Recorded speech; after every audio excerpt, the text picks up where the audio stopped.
મેં લઈ લઉં છું ત્યાં સુધી. હા, લઈ લો લઈ લો. હા, ઓકે યા. ઓકે, જય જિનેન્દ્ર. જય જીનેન્દ્ર.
स्टार्ट कर दो.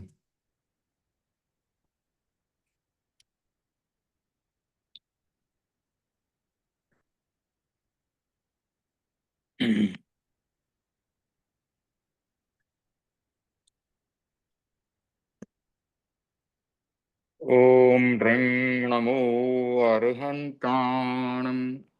ओम ह्रीं नमो सिद्धाणम्. ओम ह्रीं नमो आयर्याणम्. ओम ह्रीं नमो वज्रायाणम्. ओम ह्रीं नमो लोये सव्वसाहुणम्. ओम ह्रीं नमो अर्हन्ताणम्. ओम ह्रीं नमो सिद्धाणम्. ओम ह्रीं नमो आयर्याणम्. ओम ह्रीं नमो वज्रायाणम्. ओम ह्रीं नमो लोये सव्वसाहुणम्. ओम ह्रीं नमो अर्हन्ताणम्. ओम ह्रीं नमो सिद्धाणम्. ओम ह्रीं नमो आयर्याणम्. ओम ह्रीं नमो वज्रायाणम्. ओम ह्रीं नमो लोये सव्वसाहुणम्. ओम ह्रीं नमो अर्हन्ताणम्. ओम ह्रीं नमो सिद्धाणम्. ओम ह्रीं नमो आयर्याणम्. ओम ह्रीं नमो वज्रायाणम्. ओम ह्रीं नमो लोये सव्वसाहुणम्. ओम ह्रीं नमो अर्हन्ताणम्. ओम ह्रीं नमो सिद्धाणम्. ओम ह्रीं नमो आयर्याणम्. ओम ह्रीं नमो वज्रायाणम्. ओम ह्रीं नमो लोये सव्वसाहुणम्. एषो पंचनमुक्कारो सव्वपावपणासनो मंगलानं च सव्वेशं परमं हवै मंगलम्. परमं हवै मंगलम्. नवकार मंत्र के जाप के बाद प्रेक्षा ध्यान का प्रयोग करेंगे.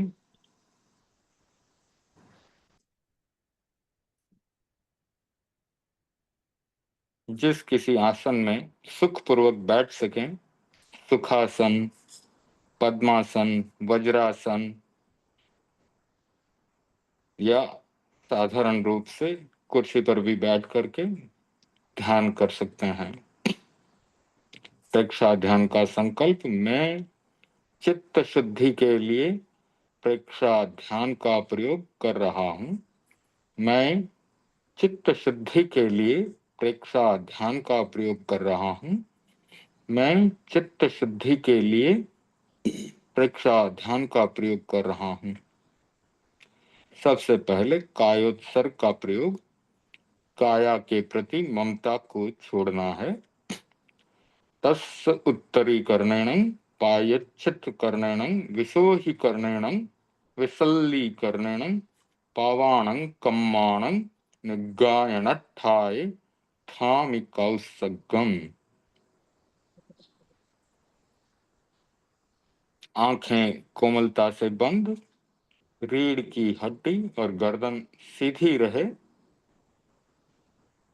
हाथ की मुद्रा वीतराग मुद्रा या ज्ञान मुद्रा। वीतराग मुद्रा में दोनों हाथों को गोद में रखते हैं। लेफ्ट हैंड की हथेली के ऊपर राइट हैंड की हथेली रखते हैं और दोनों हाथों को गोद में रखते हैं। ज्ञान मुद्रा, उसमें अंगूठे के साथ तर्जनी को मिला करके और बाकी अंगुलियां सीधी रहती है और दोनों हाथ घुटने पर रखते हैं।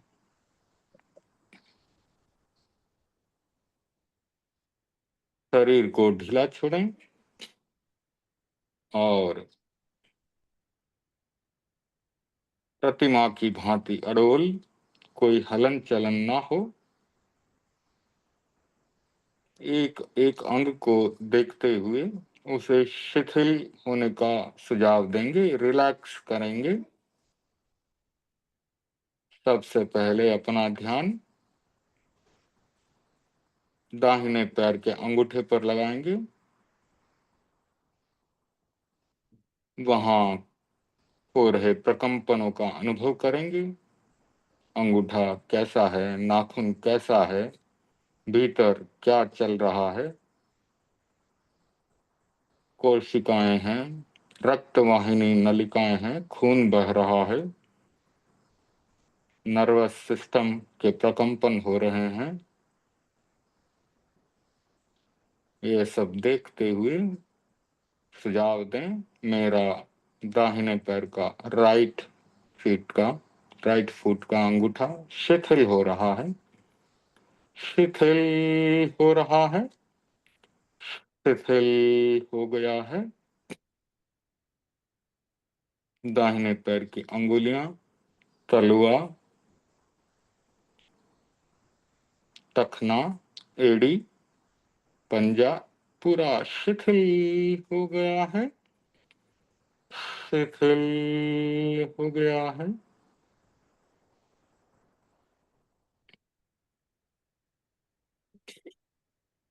दाहिने पैर की पिंडली और घुटना शिथिल हो रहा है, शिथिल हो गया है। दाहिने पैर की घुटने से कमर तक के भाग को सुझाव दें। दाहिने पैर का घुटने से कमर तक का भाग शिथिल हो रहा है, शिथिल हो रहा है, शिथिल हो गया है।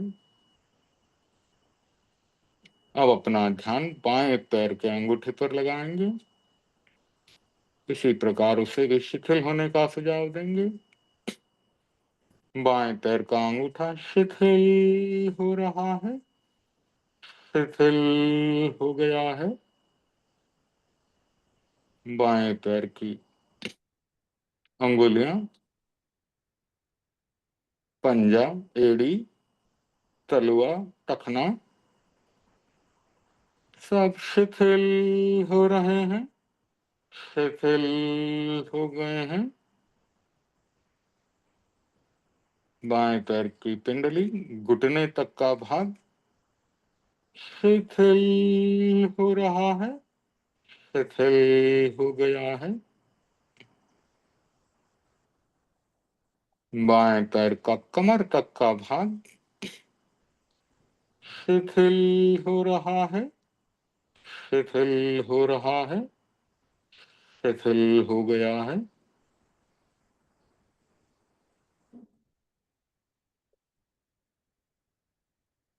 कमर से नीचे का पूरा भाग पूरा शिथिल हो गया है।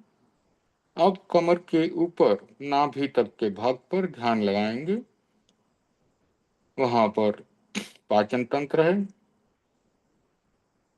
एड्रिनलिन ग्लैंड्स, गोनाड्स, छोटी आंत, बड़ी आंत, यकृत, प्लीहा, पूरा पाचन तंत्र शिथिल हो गया है। शिथिल हो गया है।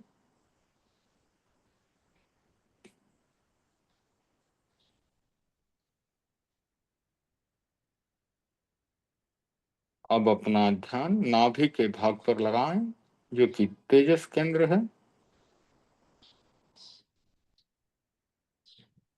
नाभि के आसपास का पूरा भाग शिथिल हो रहा है।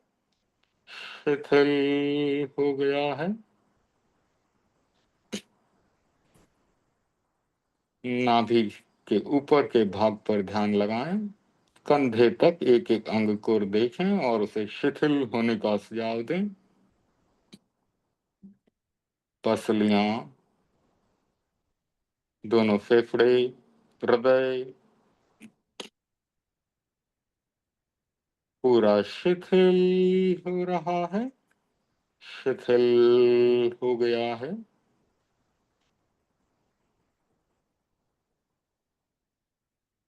पीठ का भाग, इस पर ध्यान लगाएं। रीढ़ की हड्डी के अंतिम भाग पर शक्ति केंद्र है।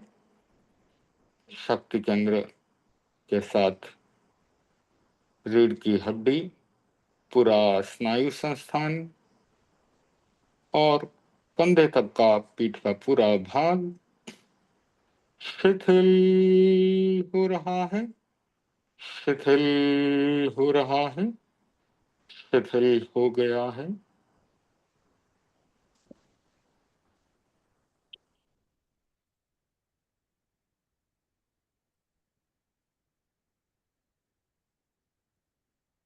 अब अपने दाहिने हाथ को शिथिल करेंगे। एक एक अंग पर ध्यान लगाकर शिथिल होने का सुझाव देंगे। दाहिने हाथ का अंगूठा, राइट हैंड, थंब शिथिल हो रहा है। शिथिल हो गया है। दाहिने हाथ की अंगुलियां, पंजा, हथेली, कलाई सब शिथिल हो रहे हैं। शिथिल हो गए हैं।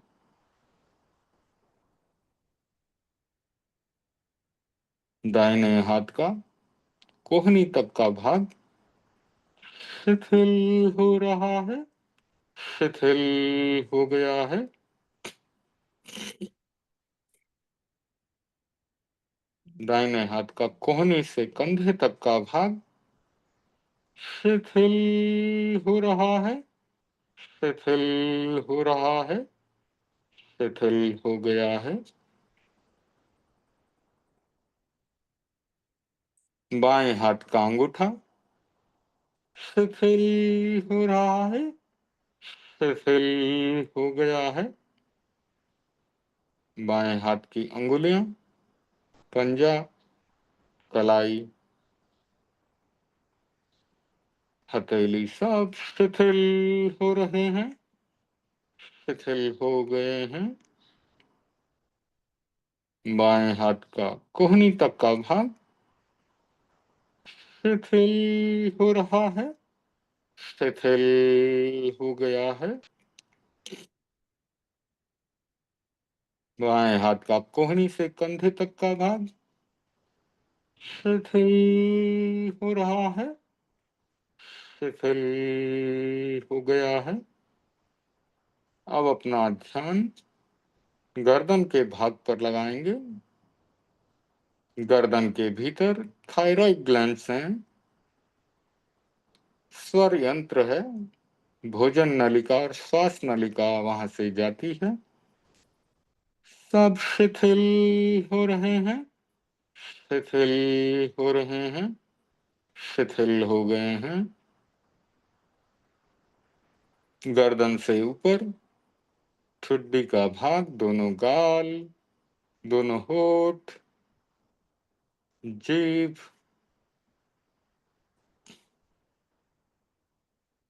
जीभ पर ब्रह्म केंद्र है।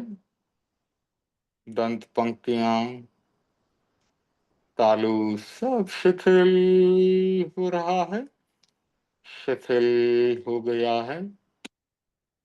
नाक का अग्रभाग जहां प्राण केंद्र है, पूरी नासिका, पूरा नाक, दोनों कान जहां अप्रमाद केंद्र है, दोनों आंखें, चक्षुष केंद्र, भ्रुकुटियों के बीच दर्शन केंद्र, सब शिथिल हो रहे हैं, शिथिल हो गए हैं।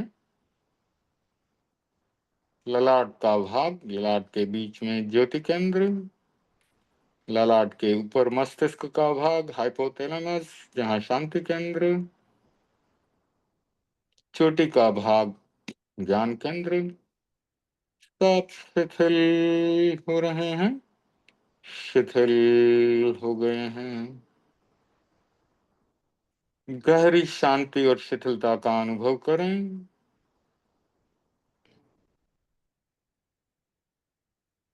पूरा शरीर प्रतिमा की भांति अडोल, स्टे लाइक ए स्टैच्यू। गहरी शिथिलता और शांति। हमारी आत्मा पूरे शरीर में फैली हुई है। आत्मा चाहे चींटी की हो, चाहे हाथी की, वह उसके पूरे शरीर में फैल जाती है।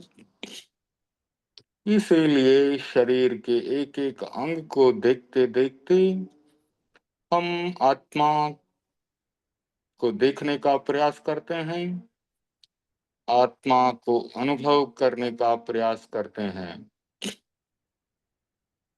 लेकिन शरीर अलग है, आत्मा अलग है।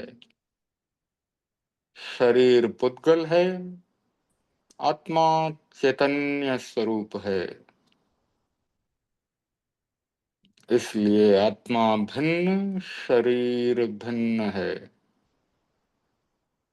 कायसर्ग का मूल उद्देश्य आत्मा की भिन्नता और शरीर की भिन्नता का दर्शन करना।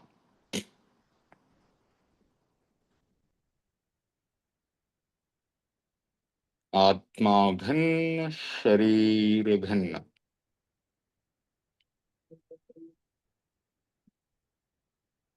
जाप और कायसर्ग के बाद अंतर यात्रा का प्रयोग।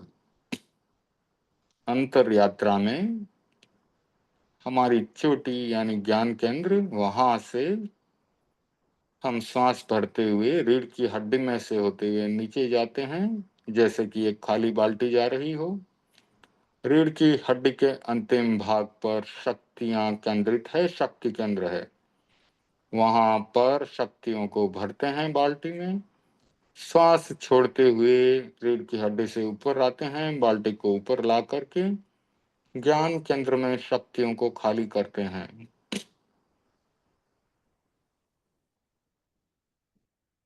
शक्तियों का ऊर्ध्वारोहण करते हैं, त्याग, ताकि हमारा ज्ञान का विकास हो, ज्ञान केंद्र का विकास हो। शक्ति केंद्र पर शक्तियों का विकास होगा तो वे वासना को बढ़ाएंगी, संसार को बढ़ाएंगी। ज्ञान केंद्र पर शक्तियां आएंगी, हमें केवल ज्ञान तक लेके जाएंगी, ज्ञान का विकास होगा। इसलिए अंतर यात्रा का प्रयोग शुरू करते हैं। श्वास भरते हुए चोटी के भाग से एक खाली बाल्टी रीढ़ के हड्डी में होते हुए नीचे जा रही है, और शक्ति केंद्र से शक्तियों को भर के सांस छोड़ते हुए उसे ऊपर ले जाएं, ऊपर ले जाएं। भरी हुई बाल्टी को ज्ञान केंद्र पर खाली करते हैं। फिर से श्वास भरते हुए खाली बाल्टी नीचे जा रही है, नीचे जा रही है। शक्ति केंद्र पर शक्तियों को इकट्ठा करें, बाल्टी में भरें, श्वास छोड़ते हुए ऊपर जाएं, ऊपर उठाएं उसे, और ज्ञान केंद्र पर भरी हुई बाल्टी को, उसमें भरी हुई शक्तियों को खाली कर दें। 2 आवृत्ति 2 बार और करेंगे। खाली बाल्टी नीचे जा रही है, श्वास भरते हुए नीचे जा रही है, और शक्ति केंद्र पर शक्तियों को इकट्ठा करें, श्वास छोड़ते हुए उसे ऊपर उठाएं, ऊपर उठाएं, और ज्ञान केंद्र पर खाली कर दें। एक और बार श्वास भरते हुए खाली बाल्टी नीचे जा रही है, नीचे जा रही है। शक्ति केंद्र पर रीढ़ की हड्डी के अंतिम भाग से शक्तियों को बाल्टी में भरें, श्वास छोड़ते हुए उसे ऊपर उठाएं, ऊपर उठाएं, ऊपर उठाएं, ज्ञान केंद्र पर शक्तियों को खाली कर दें। अंतिम बार श्वास भरते हुए खाली बाल्टी रीढ़ की हड्डी में से होते हुए नीचे जा रही है, नीचे जा रही है। रीढ़ की हड्डी के अंतिम भाग पर शक्तियां बाल्टी में भरें, सांस छोड़ते हुए ऊपर उठाएं, ऊपर उठाएं, ज्ञान केंद्र पर उसे खाली कर दें। अब अपने ध्यान को नाक के अग्रभाग पर लगाएं, प्राण केंद्र है वहां, वहां पर सिर्फ आते जाते श्वास को देखें। एक चौकीदार की भांति नासाग्र पर, नाक के अग्रभाग पर ध्यान लगाना है। जैसे बैंक या दुकान के बाहर चौकीदार बैठता है और आते जाते ग्राहक को दिखता है, उसी प्रकार अपने ध्यान को, अपने कॉन्शियस माइंड को, अपने चित्त को नाक पर स्थिर करें, आते जाते श्वास को देखें।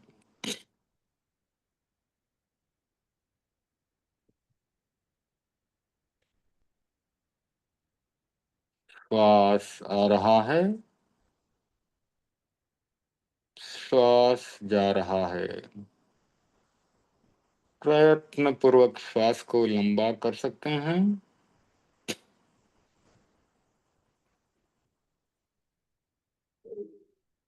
लंबा श्वास आ रहा है, लंबा श्वास जा रहा है।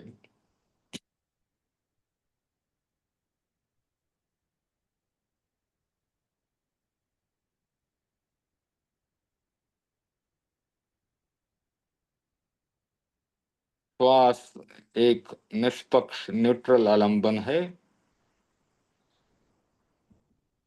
जिसे बाहर से लिया जाता है और वापस छोड़ा जाता है। इसलिए कहा जाता है कि वह भीतर जाकर हमारी आदतों को बदल सकता है। और जब श्वास पर ध्यान लगाते हैं तो चूंकि वह निष्पक्ष है, तो राग और द्वेष श्वास के प्रति नहीं रहता, और हमारा लक्ष्य है राग और द्वेष को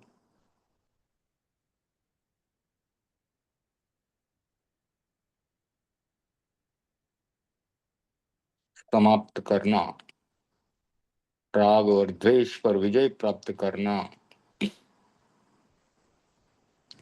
उस लक्ष्य को साधने के लिए श्वास बहुत अच्छा आलंबन है, हर समय हमारे साथ उपलब्ध है। कहीं पर भी बैठकर हम श्वास पर ध्यान लगा सकते हैं।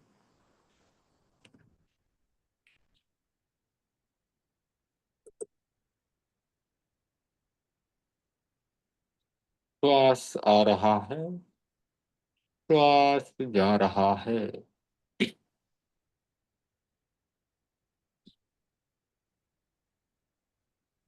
श्वास लेते समय पेट फूलता है, श्वास छोड़ते समय पेट भीतर जाता है। यह है श्वास लेने का सही तरीका।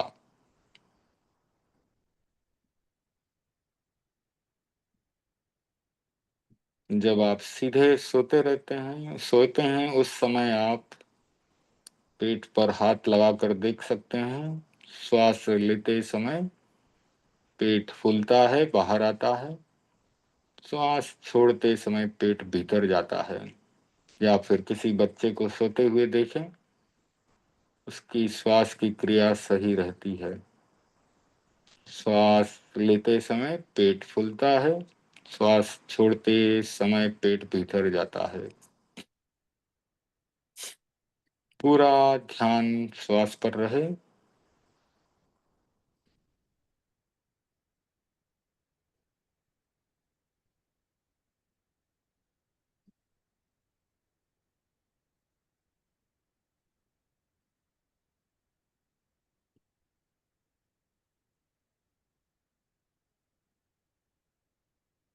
श्वास आ रहा है, श्वास जा रहा है।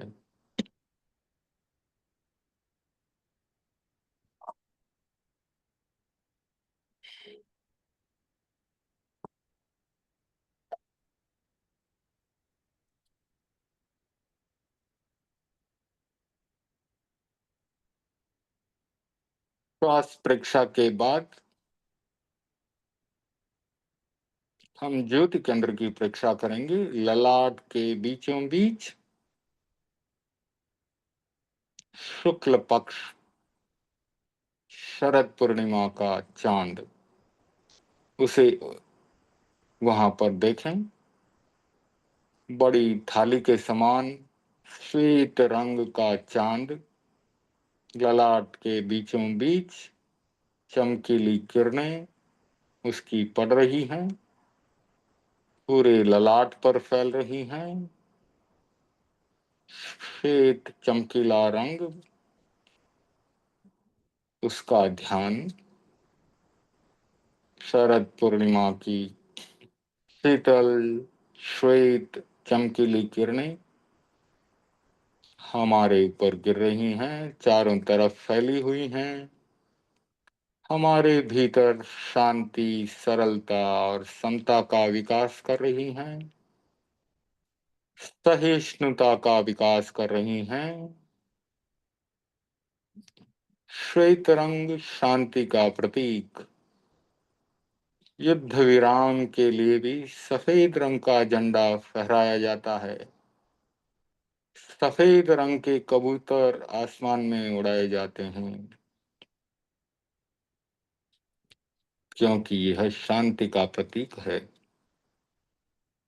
श्वेत रंग शीतलता, सरलता, समता का प्रतीक है, पवित्रता का प्रतीक है। श्वेत रंग पर ध्यान करें। अपने जीवन में समता, सहिष्णुता, शांति, सरलता का विकास करें।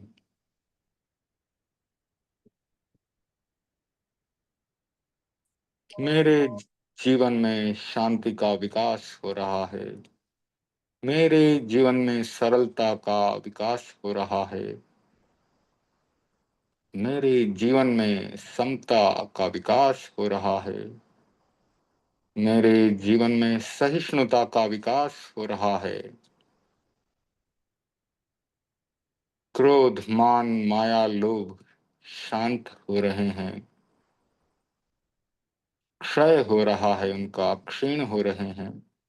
कषायों का उपशमन, क्षयोपशम हो रहा है। कषाय क्षीण हो रहे हैं।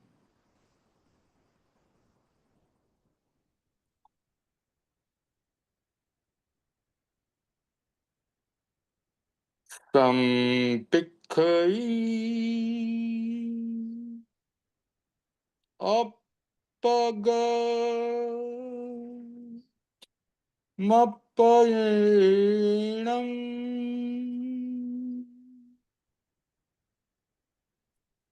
स्वयं स्वयं को देखें, आत्मा से आत्मा को देखें।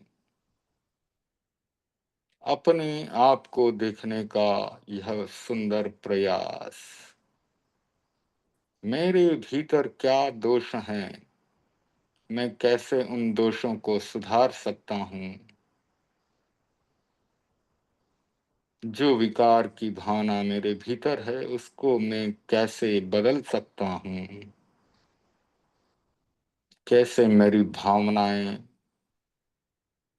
अच्छी बने।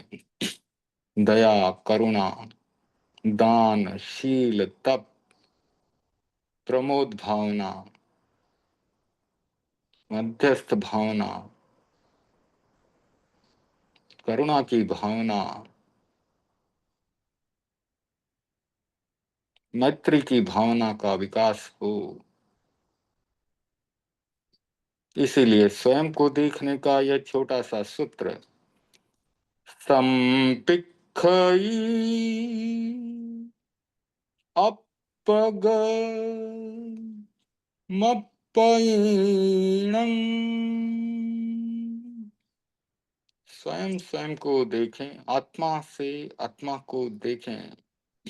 मेरे भीतर ये भावनाएं हैं या नहीं, नहीं तो मुझे इनका विकास करना है। संपिक्खई अपग मप्पयीणम्।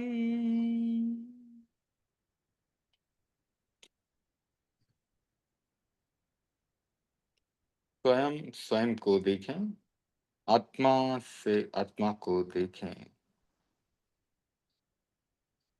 आहम सुविज्जा चरणं पमोक्षम।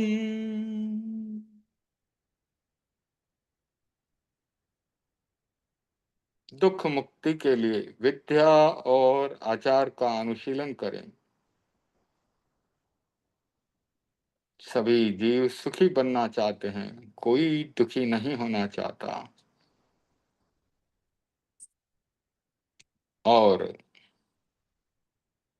सदा सुखी रहने के लिए मोक्ष का लक्ष्य हमारा लक्ष्य होना चाहिए।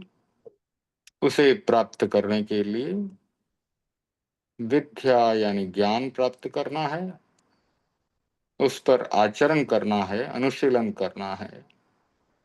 इसलिए कहा गया सुखी बनने के लिए विद्या और आचार का अनुशीलन करें।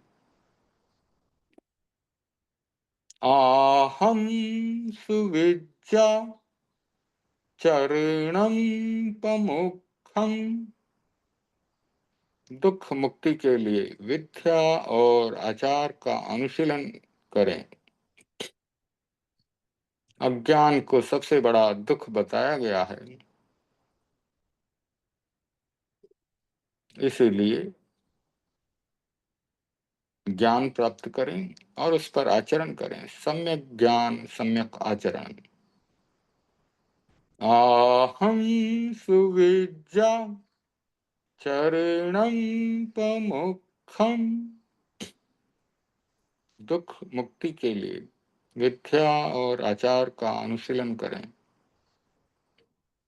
अपना सच में से जा मृत्युम भुए सुकपय। स्वयं सत्य को खोजें और सबके साथ मैत्री करें।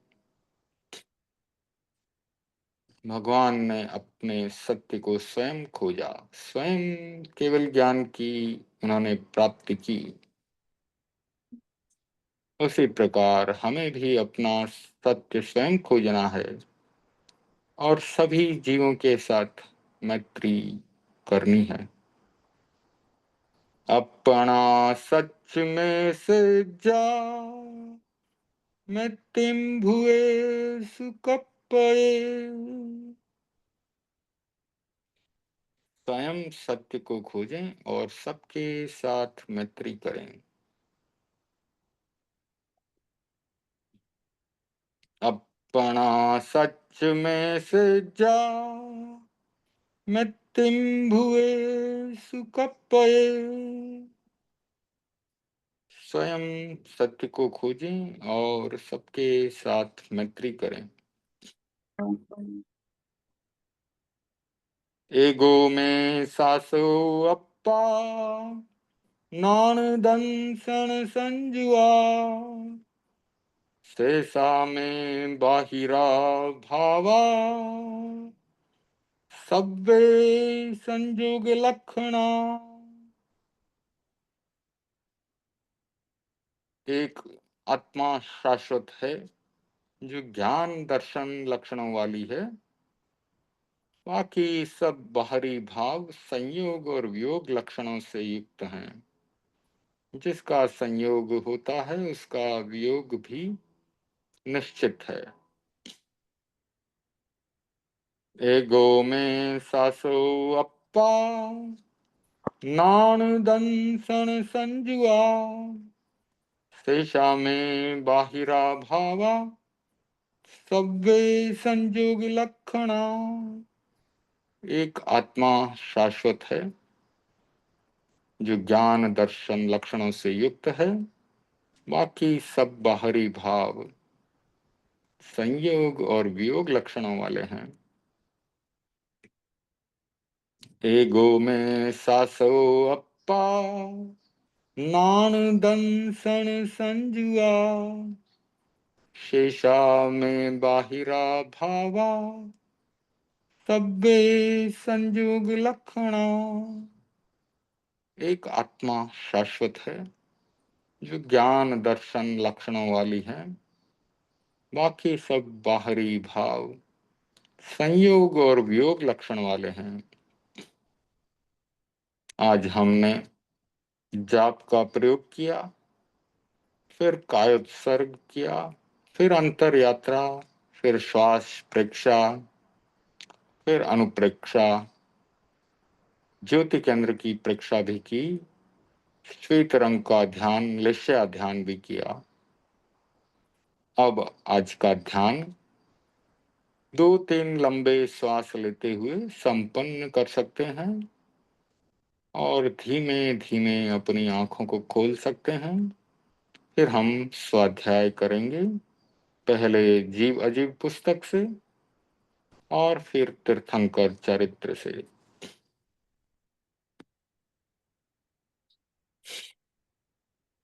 अर्हन्ते शरणं पवज्जामि सिद्धे शरणं पवज्जामि साहु शरणं पवज्जामि केवलीपनत्तं धम्मं शरणं पवज्जामि। अर्हन्ते शरणं पवज्जामि सिद्धे शरणं पवज्जामि साहु शरणं पवज्जामि केवलीपनत्तं धम्मं शरणं पवज्जामि। अर्हन्ते शरणं पवज्जामि सिद्धे शरणं पवज्जामि साहु शरणं पवज्जामि केवलीपनत्तं धम्मं शरणं पवज्जामि। तो अध्याय में 25 बोलों से आज तीसरा बोल लेंगे। तीसरे बोल में बताया गया कि काया 6 प्रकार की होती है: पृथ्वी काय, अपकाय, तेजस काय, वायु काय, वनस्पति काय और त्रस काय। तो संसारी जीवों के तरह तरह से विभाग किए जा रहे हैं और बताया जा रहा है कि संसारी जीवों के ये 6 समूह होते हैं। यह तरह तरह के पुद्गलों से बने हुए शरीर के आधार पर 6 विभाग किए गए हैं। काय शब्द का अर्थ शरीर है। जिन जीवों का शरीर पृथ्वी, मिट्टी आदि है, वे सब जीव पृथ्वी काय के जीव कहलाते हैं। पानी जिनका शरीर है वे अपकाय के जीव हैं। अग्नि जिनका शरीर है वे तेजस काय के जीव हैं। वायु जिनका शरीर है वे वायु काय के जीव हैं। इसी प्रकार वनस्पति जिनका शरीर है वे वनस्पति काय के जीव हैं। और जो जीव चलने फिरने योग्य शरीर को प्राप्त करते हैं वे त्रसकाय के जीव कहलाते हैं। इस प्रकार से हमने 6 प्रकार के जीवों की चर्चा की। इसमें पहले 5 पृथ्वी काय के, अपकाय के, तेजस काय के, वायु काय के और वनस्पति काय के, इनको स्थावर जीव कहा जाता है, क्योंकि ये हिलते डुलते नहीं हैं, जिनका सुख और दुख हम साक्षात रूप से नहीं देख सकते, जो चल फिर नहीं सकते, जिनके स्थावर नाम कर्म का उदय होता है, वे जीव स्थावर कहलाते हैं। जो जीव सुख दुख प्रकट कर सकते हैं, जो जीव सुख में जाने के लिए, सुख की और प्रवृत्ति करने के लिए और दुख से दूर भागने के लिए, दुख की निवृत्ति के लिए चलने फिरने की क्षमता रखते हैं, जिनके त्रस नाम कर्म का उदय होता है, वे जीव त्रस काय के जीव कहलाते हैं।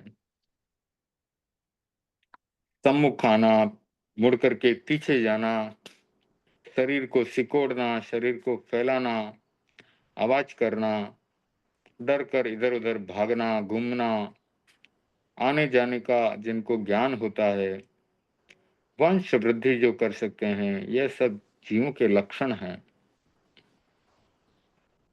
अग्नि और ये वायु, आपको महसूस होता होगा कि हवा इधर से उधर चल रही है, अग्नि भी हिलती डुलती है, तो ये दोनों हलन चलन करते हैं, लेकिन सुख दुख की प्रवृत्ति एवं निवृत्ति के लिए नहीं करते।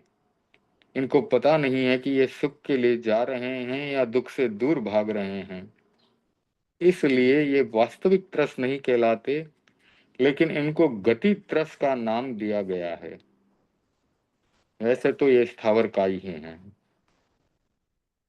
तो जीव अपने कर्मों के अनुसार जिन जिन पृथ्वी पानी आदि शरीर को प्राप्त करता है, शरीर को प्राप्त करना नाम कर्म से है, जैसा कि आपको बताया गया। स्थावर नाम कर्म का उदय होगा तो स्थावर का शरीर मिलेगा, त्रस नाम कर्म का उदय होगा तो त्रस का शरीर मिलेगा। तो जैसा जैसा शरीर पाया है, उन संज्ञाओं से उनका नामकरण किया गया है। काया शब्द का एक अर्थ, काय शब्द का एक अर्थ समूह भी होता है, ग्रुप, समूह। इससे यह जानने को मिलता है कि मिट्टी की एक डली और पानी की एक बूंद में असंख्य जीव होते हैं। उनके अलग अलग शरीर समुदाय रूप में रहते हैं, इकट्ठे रहते हैं, बंधे हुए हैं, एक साथ हैं, इसीलिए हमको दिखाई देते हैं, नहीं तो उनको भी देखना मुश्किल है अपनी आंखों से। यदि मिट्टी की एक डली, पानी की एक बूंद में असंख्य जीव हैं, तो प्रश्न आता है कि शरीर कितने हुए? तो शरीर भी उनमें असंख्य हैं। जब इन असंख्य जीवों का एक साथ ज्ञान कराने की आवश्यकता होती है, तब हम सब जीवों का अभेद दृष्टि से पृथ्वी काय का नाम दे सकते हैं, पानी के जीवों को अपकाय का नाम दे सकते हैं, पृथ्वी के जीवों को पृथ्वी काय का नाम दे सकते हैं। इस प्रकार से अब पृथ्वी काय में किस किस प्रकार के जीव आते हैं? मिट्टी के जीव मुरड़, पत्थर, हिंगुल, हरताल, हीरा, पन्ना, कोयला, सोना, चांदी, जस्ता, जमीन से जितनी भी धातुएं निकलती हैं, वे सब पृथ्वी काय के जीव हैं। मिट्टी की एक डली में असंख्य जीव अलग अलग रहते हैं, अलग अलग होते हैं, अलग अलग शरीर में होते हैं। पृथ्वी काय के जीवों को जब तक कोई विरोधी अस्त्र न लगे, तब तक पृथ्वी सचित होती है, सजीव होती है। इसीलिए जब मिट्टी को ताजा खुदा हुआ रहता है, तो साधु संत उसके ऊपर से नहीं चलते, क्योंकि जमीन के अंदर से निकाली हुई मिट्टी है, वो सजीव होती है। जिस धरती पर, जिस मिट्टी पर हम रोज चलते हैं, हमारे आने जाने से, गाड़ियों के आने जाने से ऊपरी भाग जो है अचित्त हो जाता है। बार बार उसके ऊपर चलने से वह अचित्त होता है, इसीलिए साधु संत उसके ऊपर से जा सकते हैं। लेकिन मिट्टी को खोदना उनके लिए अकल्पनीय है, तो यह कभी मिट्टी को नहीं खोदेंगे या खुदी हुई मिट्टी के ऊपर से भी नहीं चलेंगे। तो बताया गया, जब तक विरोधी शस्त्र का योग न हो तब तक वह मिट्टी अचित्त या निर्जीव नहीं होती।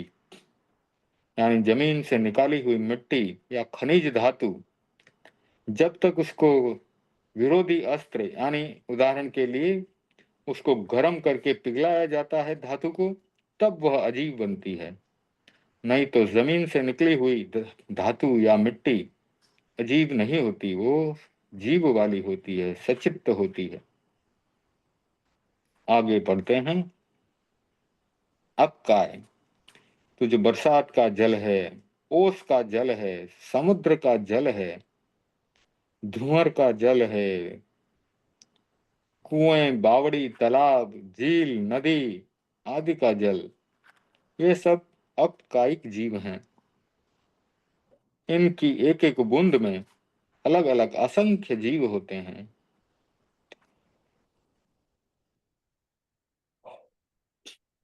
जब तक इन पर भी कोई विरोधी शस्त्र से क्रिया न की जाए, विरोधी शस्त्र जब तक इन पर न लगे, तब तक जल भी सचित्त होता है, यानी उसमें जीव है। विरोधी शस्त्र के योग से वह अचित्त हो जाता है। जैसे कि पानी में कुछ मिला दिया, धोवन पानी बन गया, या पानी को अग्नि पर गर्म किया गया, उबाला गया, तो वह अचित्त हो जाता है। फिर साधु संत उसको ले सकते हैं, ग्रहण कर सकते हैं। अन्यथा वे सचित जल को नहीं पी सकते, कुएं बावड़ी के पानी को नहीं पी सकते। सीधे सीधे वहां से कुएं बावड़ी से पानी निकाल कर साधु संत नहीं पी सकते। कितने भी प्यासे हों, वे नदी के पानी को नहीं पी सकते। आगे पढ़ते हैं। तेजस काय, अग्नि, विद्युत, उल्का आदि ये सब तेजस काय के जीव हैं। अग्नि की एक छोटी सी चिंगारी में भी अलग अलग असंख्य जीव होते हैं, और इनको भी जब तक विरोधी शस्त्र न लगे तब तक अग्नि सचित्त होती है। विरोधी शस्त्र के योग से वह अचित्त हो जाती है। जैसे पानी, पानी अगर हम अग्नि पर डालते हैं तो अग्नि बुझ जाती है, उसके जीव समाप्त हो जाते हैं।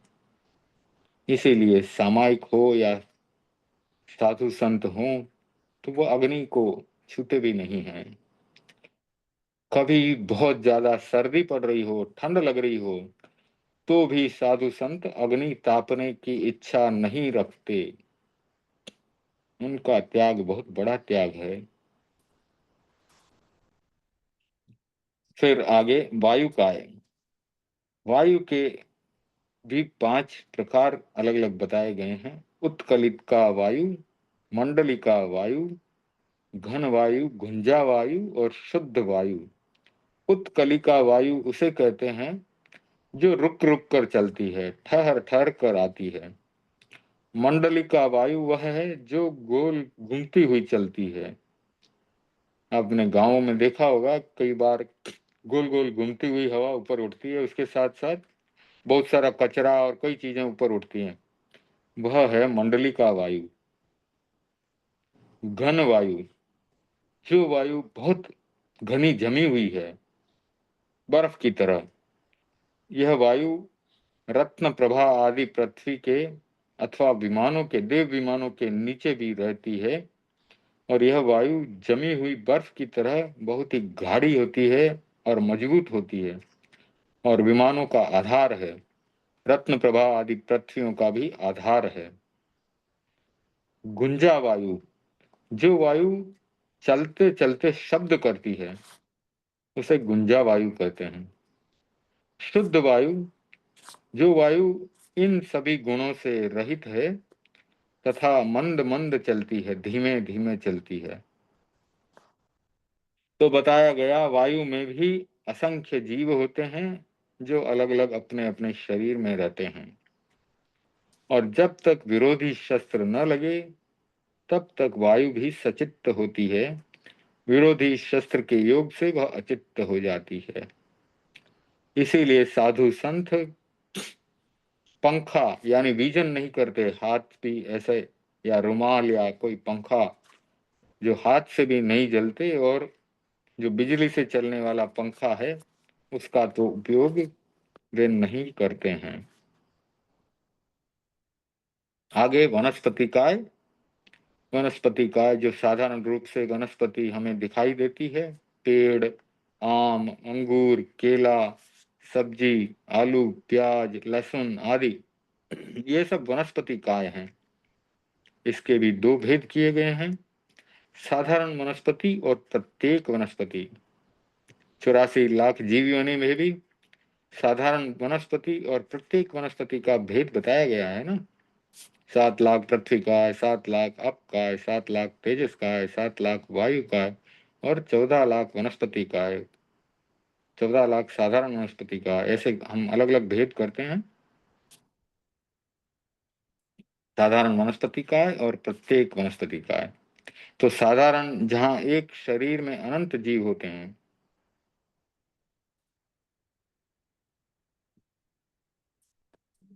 फिर साधारण वनस्पति काय वह है जहां एक शरीर में अनंत जीव हों। तो 84 लाख जीव योनि की बात बाद में कभी करेंगे, इसकी भी चर्चा करेंगे। अभी यहाँ वनस्पति काय के भेद और प्रकार हम समझते हैं।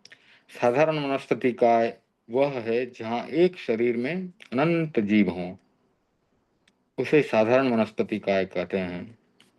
सभी प्रकार के कंद मूल साधारण वनस्पति काय में आते हैं। प्रत्येक वनस्पति काय जिसके एक एक शरीर में एक एक जीव हो उसे प्रत्येक वनस्पति काय कहते हैं।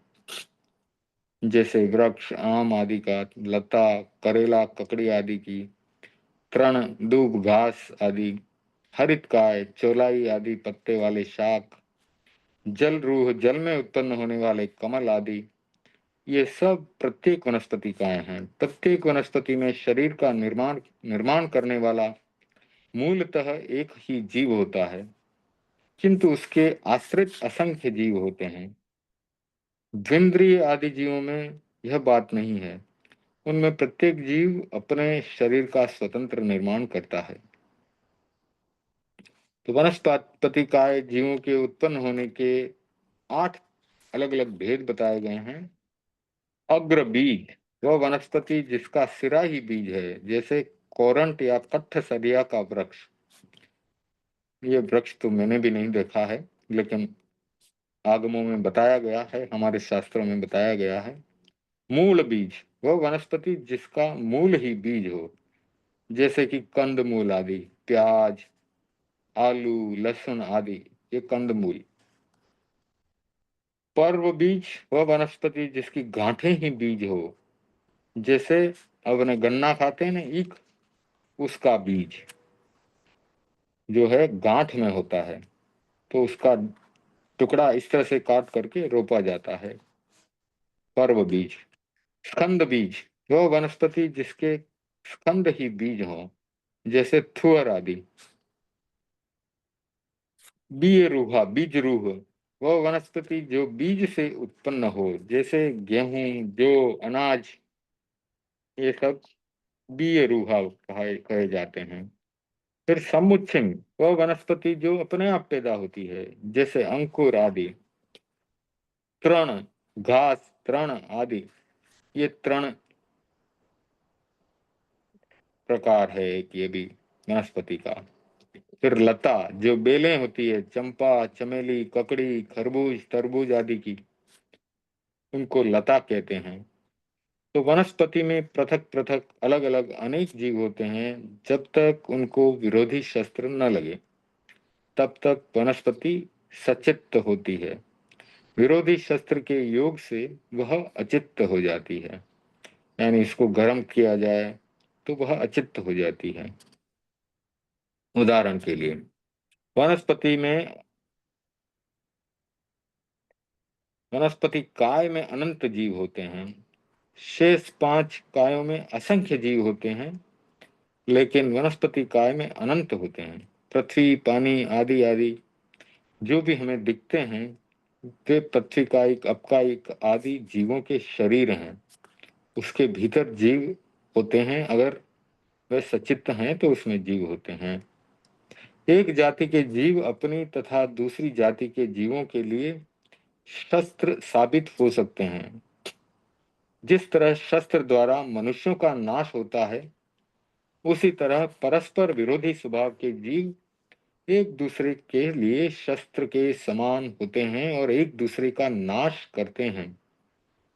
जैसे जैसे कि उदाहरण के लिए विरोधी स्वभाव वाले दो मिट्टियां एक दूसरे के लिए घातक हो सकती हैं।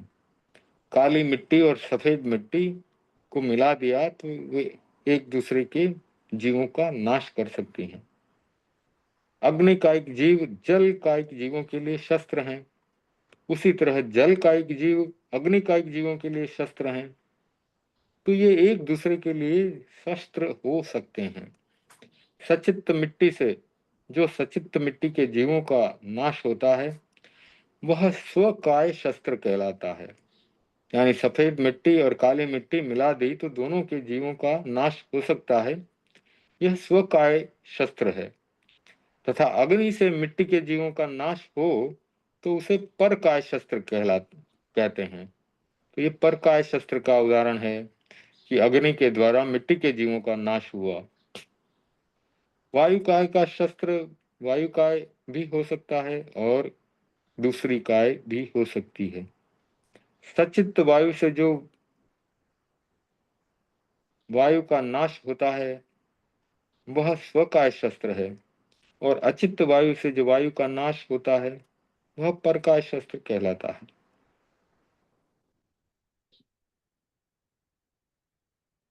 नहीं, यहाँ वायु से वायु का ही अगर नाश हो तो वो स्वकाय शस्त्र होगा, और जैसे अग्नि से वायु के जीवों का नाश हो तो वह परकाय शस्त्र कहलाएगा।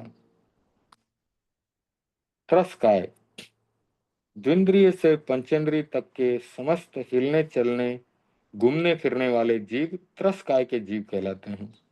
इन जीवों के उत्पन्न होने के 8 प्रकार हैं।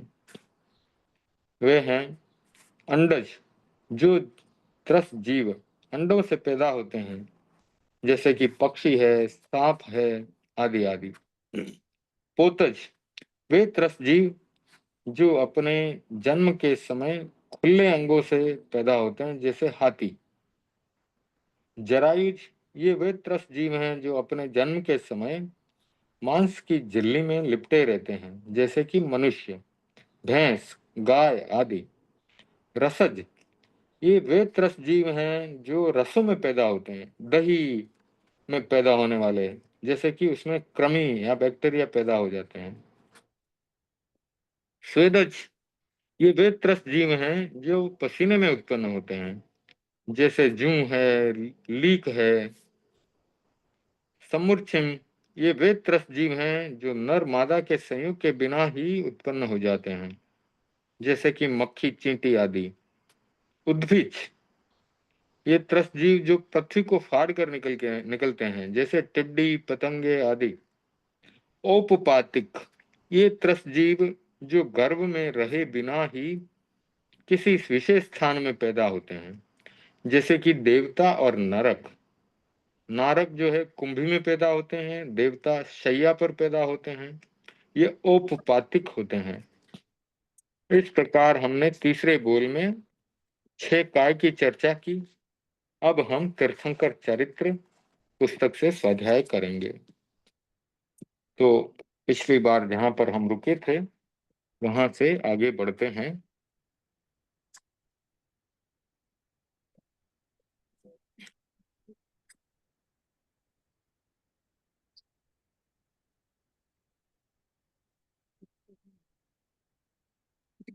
भगवान ऋषभ के पूर्व भव की बात चल रही थी।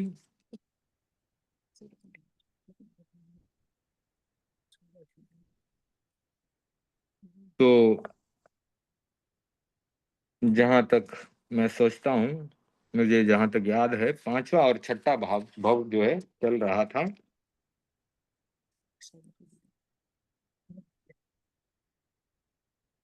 पांचवे और छठे भव में हमने पढ़ा कि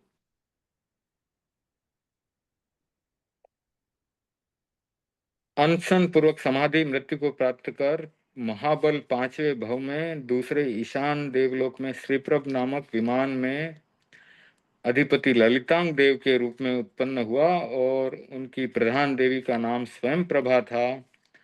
और ललितांग देव आयु पूर्ण कर महाविदय क्षेत्र में पुष्कलावती विजय में लोहारगल नगर के राजा स्वर्ण जंग की रानी लक्ष्मी की कोख से उत्पन्न हुए और उनका नाम वज्र जंग रखा गया। पूर्व भव की देवी स्वयं प्रभा इसी विजय की पुंडरीकिनी नगरी के नरेश वज्रसेन की पुत्री श्रीमती के रूप में उत्पन्न हुई। और ये सब घटनाक्रम हमने पिछली बार पढ़ा था कि श्रीमती जब युवा हुई उसे जाति स्मरण ज्ञान हो गया था और अपने पति ललितांग देव का स्मरण हो गया था और उन्होंने निश्चय किया कि इस जन्म में भी वे ही मेरे पति बनेंगे। तब उन्होंने एक चित्र बना करके और उसे श्री प्रभ विमान का चित्र उन्होंने बना करके उसमें कुछ गलतियां छोड़ दी थी और राजमार्ग पर हाईवे पर लटका दिया था। जब वज्रजंग उधर से घूमते हुए निकला तो उसे भी जाति स्मरण ज्ञान हो गया और उसने गलतियों को ठीक किया। तब श्रीमती ने उनके साथ विवाह किया। दोनों सुखपूर्वक रहते थे। लेकिन एक दिन सोए ये सोच करके कि दीक्षा लेनी है, लेकिन पुत्र जो है उनका उसके मन में कुछ अलग ही चल रहा था।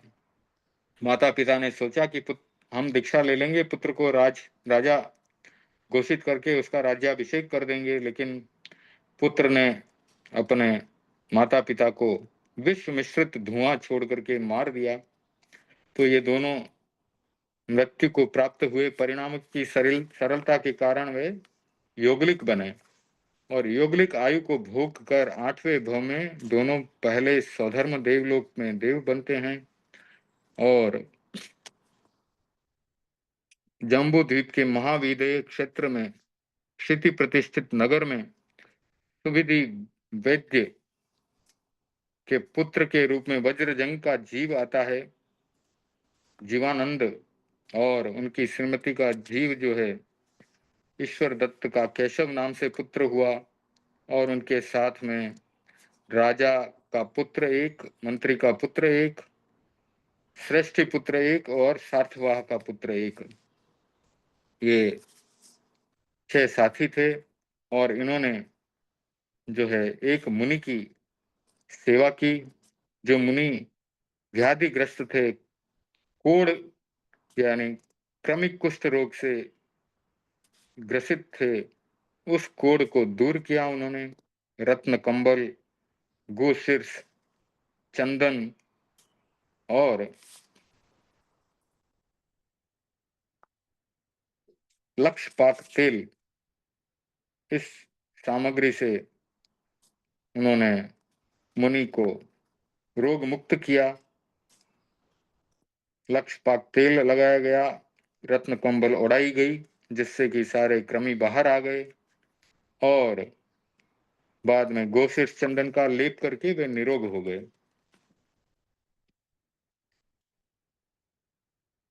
फिर इन सब मित्रों ने प्रवज्ञा स्वीकार की, दीक्षा ली। पहले श्रावक धर्म स्वीकार किया, बाद में दीक्षा ली और अनशन पूर्वक समाधि मृत्यु को प्राप्त किया। वे 10वें भव में 12वें अच्युत देवलोक में महर्दिक देव बने। उसके बाद जम्बू द्वीप में पूर्व महाविदय की पुष्कलावती विजय में लवण समुद्र के पास पुंडरकिनी नगरी में राजा वज्रसेन राज्य करते थे और उनकी रानी का नाम धारिणी था। 11वें भव में 12वें देवलोक से जीवानंद का जीव धारिणी की कुक्षी से उत्पन्न होता है और माता 14 स्वप्न देखती है। चक्रवर्ती पुत्र की जन्म होता है और जब वे बड़े होते हैं तो पिता दीक्षा ले लेते हैं और तीर्थंकर बनते हैं, तीर्थ की स्थापना करते हैं, वज्रसेन और वज्रनाभ चक्रवर्ती बनते हैं। आगे चलकर वे भी दीक्षा लेते हैं और साथ में उनके साथी बाहु, सुबाहु, पीठ, महापीठ एवं सुयेश ने भी साधुत्व को स्वीकार किया, जो कि पूर्व भाव में मित्र थे। आगे बाहु और सुबाहु मुनि साधुओं की सेवा करते हैं, बहुत ज्यादा सेवा करते हैं। पीठ और महापीठ ज्ञानार्जन करते हैं। और हमने पढ़ा कि पीठ और महापीठ के भीतर एक बार ईर्ष्या का भाव जाग जाता है, क्योंकि गुरु के मुंह से बाहु और सुबाहु मुनि की सेवा की प्रशंसा सुनकर पीठ महापीठ में ईर्ष्या का भाव जाग जाता है, इसलिए उनके स्त्री वेद का बंध होता है। सुयेश मुनि भी उत्कट साधना करते हैं और अगले भव में छहों मुनि पादोपगमन अनशन स्वीकार करके आयु संपन्न कर 12वें भव में 33 सागरोपम स्थिति वाले सर्वार्थ सिद्ध विमान में देव बनते हैं। वहां से च्यवन कर मुनि का जीव बाहु मुनि का जीव भरत चक्रवर्ती, सुबाहु मुनि का जीव बाहुबली, पीठ मुनि बाहु मुनि का जीव भरत चक्रवर्ती, सुबाहु मुनि का जीव बाहुबली और पीठ मुनि ब्राह्मी, महापीठ मुनि सुंदरी और सुयश मुनि श्रेयांश के रूप में जन्म लेते हैं। तो भगवान ऋषभ का जीव सर्वार्थ सिद्ध देवलोक से च्यवन कर नाभि कुलकर की जीवन संगिनी मरुदेवा माता की पवित्र कुक्षी में अवतरित होता है। माता 14 स्वप्न देखती है, ये सब हम पढ़ चुके हैं। तो माता के स्वप्नों को देखकर जो है सभी हर्ष विभोर होते हैं। आगे चलकर जन्म होता है भगवान ऋषभ का, योगलिक इकट्ठे होते हैं, जन्मोत्सव भी मनाया जाता है, बाद में नामकरण का भी उत्सव मनाया जाता है। अब आगे पढ़ते हैं। तो उनका नाम रखा गया ऋषभ कुमार। उपस्थित सभी युगलों को यह नाम उचित लगा, सभी ने बालक को इसी नाम से पुकारा। पुत्री का नाम दिया गया सुमंगला। दिगंबर अपनाय में नामकरण के बारे में अलग मत है। वहां बताया जाता है, महापुराण के अनुसार 11वें दिन इंद्र ने स्वयं आकर नामकरण विधि लोगों को बताई। इंद्र को आया देखकर काफी युगल इकट्ठे हो गए। इंद्र ने लोगों से कहा, यह बालक आगे चलकर धर्म रूपी अमृत की वर्षा करेगा, अतः बालक का नाम ऋषभ कुमार रखता हूँ। इंद्र की बात का समर्थन करते हुए सभी योगलिकों ने बालक को ऋषभ कुमार कहकर पुकारा। वैदिक ग्रंथ भागवत के रचयिता ने लिखा है, बालक का सुंदर व सुदृढ़ शरीर, तेजस्वी ललाट देखकर नाभि राजा ने उसका नाम ऋषभ रखा। जैन इतिहास विदों ने जैन धर्म के आद्य प्रवर्तक होने से आदिनाथ के रूप में भी इनका उल्लेख किया है। भगवान का सबसे पहले नाम ऋषभ देव हुआ। संभवतः उच्चारण सरलता से ही वह नाम बदलकर ऋषभ हो गया। जैसे वैसे कल्पसूत्र की टीका में उनके 5 गुण निष्पन्न नाम बतलाए गए हैं।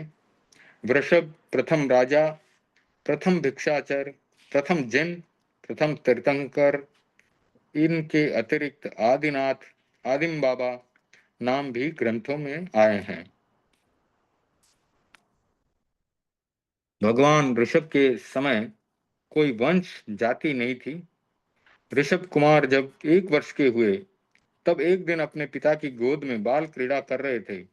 इतने में इंद्र एक थाल में विभिन्न खाद्य वस्तुएं सजाकर बालक ऋषभ के समक्ष उपस्थित हुए।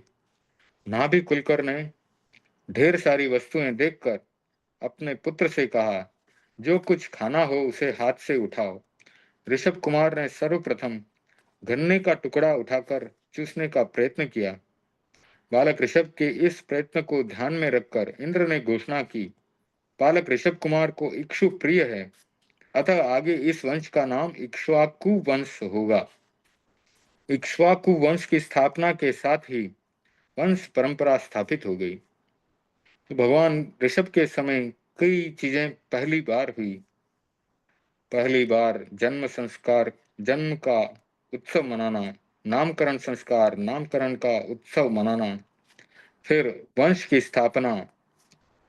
तो इस प्रकार से और भी कई नई नई बातें हुई, वह हम आगे पढ़ते हैं। ऋषभ ने जब तारुण्य में प्रवेश किया, जब वे जवान हुए, तो उनका विवाह 2 लड़कियों के साथ कर दिया गया। एक लड़की सहजन्मा थी और दूसरी अनाथ थी। शादी का यह क्रम लोगों के लिए अजीब था, नया था। लोग शादी से अपरिचित थे। उससे पहले साथ में जन्मे भाई बहन ही आगे चलकर पति पत्नी बन जाते थे। शादी नाम की कोई रस्म नहीं होती थी। दूसरों के प्रति विकार उत्पन्न होना जघन्य कार्य माना जाता था। उस समय साथ में जन्मे हुए परस्पर एक दूसरे पर अधिकार समझते थे। वह पहला प्रसंग था कि जब किसी ने अपने साथ जन्म न लेने वाली लड़की को पत्नी बनाया और इस रूप में शादी की। धीरे धीरे लोगों के दिमाग में शादी की उपयोगिता समझ में आने लगी। ऋषभ की 2 पत्नियों में एक उनके साथ जन्मी हुई सुमंगला थी। दूसरी लड़की के माता पिता पहले ही मर चुके थे। माता पिता के मरने से तो उस समय कोई फर्क नहीं पड़ता था, क्योंकि संतानोत्पत्ति यौगिक काल में जीवन के अंत में ही होती है। कुछ समय तक संतान का पालन पोषण करते हैं और उनका लालन पालन करने के बाद माता पिता जल्दी ही मर जाते थे।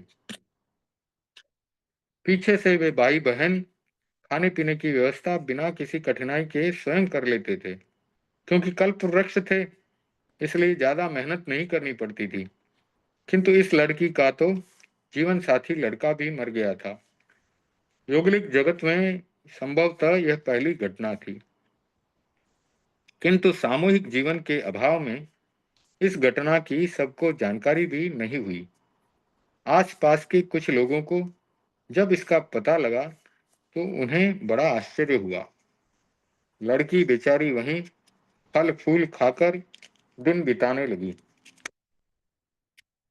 एक बार उधर से मरुदेवा माता घूमने को निकली। उन्होंने लड़की को अकेली देखकर पूछा, तुम्हारा साथी कहाँ चला गया? लड़की ने तब सारी आप बीती सुनाई। मरुदेवा माता ने सोचा, अकेली लड़की कैसे जीवन बिताएगी, अच्छा हो इसे मैं घर ले जाऊं। ऋषभ के साथ यह भी खेलती रहेगी, बड़ी होने पर ऋषभ के 2 पत्नियां हो जाएंगी।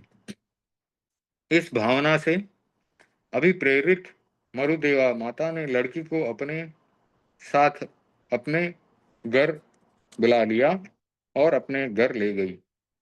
आगे चलकर वही लड़की सुनंदा के नाम से ऋषभ की दूसरी पत्नी बनी। संतान। यौगिक काल में सीमित संतान का नियम अटल था।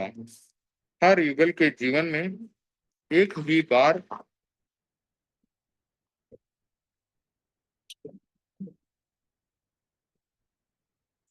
बार संतानोत्पत्ति होती थी, और वह भी युगल के रूप में। उसमें भी एक लड़का और दूसरी लड़की होती थी। सर्वप्रथम ऋषभ के घर में यह क्रम टूटा। ऋषभ की पत्नी सुनंदा के तो एक ही युगल उत्पन्न हुआ, बाहुबली और सुंदरी, लेकिन सुमंगला के 50 युगल जन्मे, जिनमें प्रथम युगल में भरत और ब्राह्मी का जन्म हुआ। शेष 49 युगलों में केवल पुत्र ही पुत्र पैदा हुए। इस प्रकार 98 पुत्र तो ये हुए, और भरत बाहुबली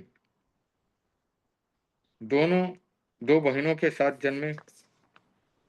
कुल मिलाकर ऋषभ के 100 पुत्र और 2 पुत्रियां थी। सबसे बड़ा पुत्र भरत था।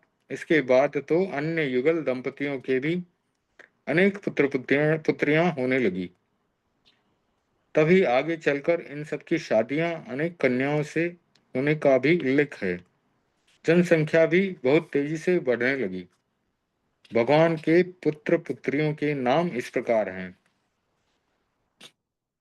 भरत बाहुबली, शंख विश्वकर्मा, विमल सुलक्षण, अमल चित्रांग, ख्यात कीर्ति, वर दत्त दत्त, सागर यशोधर, अवर थवर, कामदेव ध्रुव, वत्स नंद, सूर सुनंद, कुरु अंग बंग कौशल वीर कलिंग मागध विदेह संगम दशार्ण गंभीर वसुवर्मा सुवर्मा राष्ट्र सुराष्ट्र बुद्धिकर विविधकर सुयश यश कीर्ति यशस्कर कीर्तिकर सुषेण ब्रह्मसेन विक्रांत नरोत्तम चंद्रसेन महसेन सुसेन भानुकांत पुष्पयुक्त श्रीधर दुर्धर्ष सुसुमार दुर्जय अजयमान सुधर्मा धर्मसेन आनंदन आनंद नंद अपराजित विश्वसेन हरिसेन जय विजय विजयंत प्रभाकर अरिदमन मान महाबाह बाहु दीर्घ बाहु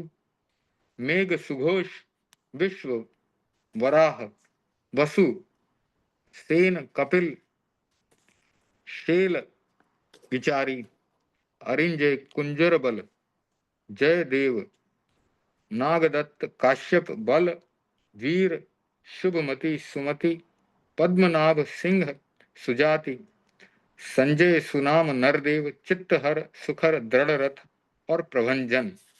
दिगंबर परंपरा के आचार्य जिनसेन ने भगवान ऋषभ देव के 101 पुत्र माने हैं।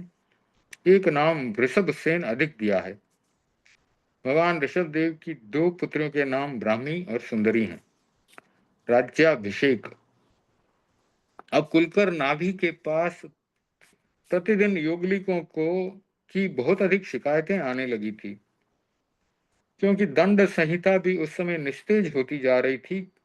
ये सब खाने पीने की चीजों के अभाव के कारण हो रहा था। कल्प वृक्ष कम होने लगे थे, आपको पता ही है। तीसरा आरा और उसका अंतिम समय था, तो पृथ्वी भी अपने रंग रस रूप को बदल रही थी। इसके कारण कल्प वृक्ष कम होते जा रहे थे, तो प्रतिदिन अभाव बढ़ रहा था। कुलकर नाभि के पास इसका कोई समाधान नहीं था। इस समस्या को कैसे सुलझाया जाए? शिकायत आने पर किसी को कुछ कहते तो जवाब मिलता, भूखा था, आप पेट भरने का प्रबंध कर दीजिए, व्यवस्था कर दीजिए, फिर ऐसी गलती नहीं करेंगे। पेट भरने का उपाय कुलकर नाभि के पास भी नहीं था, अतः सिर्फ दंड संहिता से काम नहीं चल पा रहा था। हाकार माकार और धिकार की जो दंड संहिता थी, जो नीति थी, उससे काम नहीं हो रहा था। जहां कहीं भी फल वाले वृक्ष होते, वहीं छीना झपटी प्रारंभ हो जाती। फिर वही युगल शिकायतें लेकर नाभि कुलकर के पास आते थे। कुलकर नाभि समस्याओं से बहुत परेशान रहते थे। वे चाहते थे कि किसी भी प्रकार से इस दायित्व से छुटकारा मिल जाए। एक दिन कुछ युगल ऋषभ कुमार के पास बैठे हुए बात कर रहे थे, तो अभाव के बारे में जिक्र चल पड़ा। सभी दुखी थे, आतंकित थे। ऋषभ से पूछ कर बैठे, उनसे प्रश्न कर बैठे कि इसका सही समाधान भी होगा या नहीं, या यूं ही लड़ झगड़ कर सबको मरना पड़ेगा। जीना दुभर हो गया है, जीना मुश्किल हो गया है। ऋषभ कुमार ने मुस्कुरा कर कहा, समय के साथ व्यवस्था बदलनी पड़ती है, अपनी आदतों को बदलना पड़ेगा, परिवर्तन करना पड़ेगा। ऐसा करने पर समस्या स्वतः समाहित हो जाएगी। तो अब खुलकर व्यवस्था से काम नहीं चल रहा है, तो अब एक विधिवत राजा होना चाहिए। राज्य प्रणाली को अपनाना पड़ेगा और राजा के अनुशासन से सब समस्या सुलझ जाएगी। राजा की सूझबूझ से ही अभाव समाप्त हो सकता है, तो कोई बुद्धिमान राजा बनाना पड़ेगा। उपस्थित युगल जनों ने कहा, हम तो जानते नहीं हैं कि ये राजा क्या होता है। तब ऋषभ ने राजा का दायित्व बताया, उसकी जिम्मेदारियां बताई। तो युगलों ने कहा, इस प्रकार की ऐसी क्षमता तो सिर्फ आप में है, औरों में नहीं है, तो आप ही यह दायित्व संभालें। तो ऋषभ ने कहा, तुम कुलकर नाभि से निवेदन करो, वे शायद आपकी बात मान लें। तो स्वयं ऋषभ ने राजा बनना स्वीकार नहीं किया, अपने पिताश्री के पास योगलिकों को भेज दिया कि उनको निवेदन करो। युगल सब मिलकर के कुलकर नाभि के पास आए और उनसे राजा बनने की प्रार्थना की। कुलकर नाभि पहले से ही बेचैन थे और निराश भी थे, अपनी व्यवस्था से स्वयं असंतुष्ट थे। निश्वास छोड़ते हुए वे बोले कि मेरे बस का यह रोग नहीं है, जमाना बहुत खराब आ चुका है, इसमें मेरी बुद्धि काम नहीं करती। सचमुच हम अभागे हैं, तभी तो ऐसा अभाव हमें देखना पड़ रहा है। पेट के लिए तकरार, ये कितने शर्म की बात है। हमारे पूर्वज जो थे वो बड़े सुखी थे, उनके जीवन में ऐसा कुछ भी नहीं हुआ। जाओ तुम ऋषभ के पास ही जाओ, वही राजा बनेगा और तुम्हारी समस्याओं को सुलझाएगा। अब कल से तुम्हारी समस्याएं और शिकायतें ऋषभ के पास किया करो, वही तुम्हें समाधान देगा। मुझे अब छुटकारा दो। अब युगल अपनी कल्पना से ऋषभ के राज्याभिषेक की तैयारियां करने लगे। क्योंकि पिता का आदेश मिल गया, तो कई तरह के फूलों से ऋषभ के शरीर को अलंकृत किया गया। ऋषभ को उच्च आसन पर बिठाकर पैरों में जल से अभिषेक करने लगे। अभिषेक के क्रम में सर्वप्रथम पदाभिषेक हुआ, पैरों का अभिषेक हुआ। तो इंद्र ने अपने अवधि ज्ञान से यह सब देखा, वह गदगद हो गया, तुरंत मृत्युलोक में आया। लोगों के विनय की प्रशंसा करते हुए उस स्थान का नाम उसने विनीता नगरी रख दिया। आगे चलकर वहीं पर विनीता नगरी बनी। अब भगवान ऋषभ, जो कि उस समय भगवान नहीं बने थे, राजा तो बन गए। अब राजा बने तो उन्हें सारी समस्याओं को सुलझाना था। तो ऋषभ के समक्ष सबसे पहला काम था खाद्य संकट मिटाने का, खाने पीने की चीजों को उपलब्ध कराने का। बाकी समस्याएं उसी से जुड़ी हुई थी, वे जानते थे भरपेट भोजन मिलने पर ये सभी अनुशासित बन जाएंगे। ऋषभ ने सबसे कहा, समय बदल गया है, अतः अपने आप को बदलो।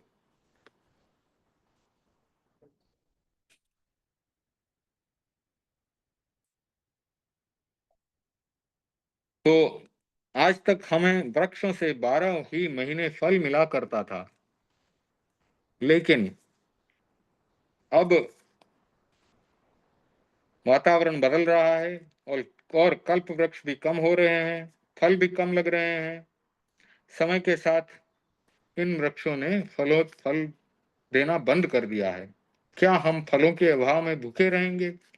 यह नहीं हो सकता। हम कभी भी नहीं भूखे रहेंगे।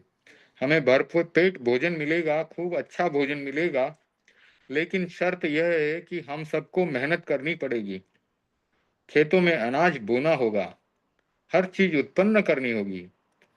अतः सभी लोगों को श्रम करना है और सुख से जीवन जीना है। ऋषभ के इस आह्वान से हजारों हजारों नौजवान खड़े होकर श्रम करने के लिए संकल्पबद्ध हो गए, कटिबद्ध हो गए।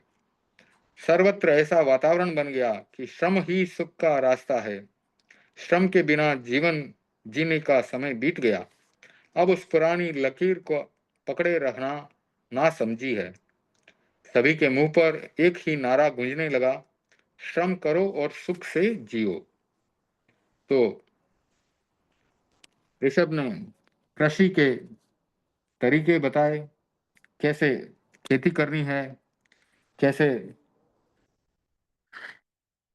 कृषि के साथ साथ सभी दूसरी आवश्यकताओं को पूरा किया जा सकता है, उन सब के उपाय बताए।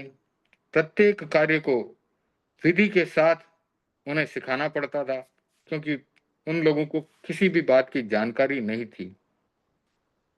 तो कृषि की बात सिखाते सिखाते एक घटना आ गई।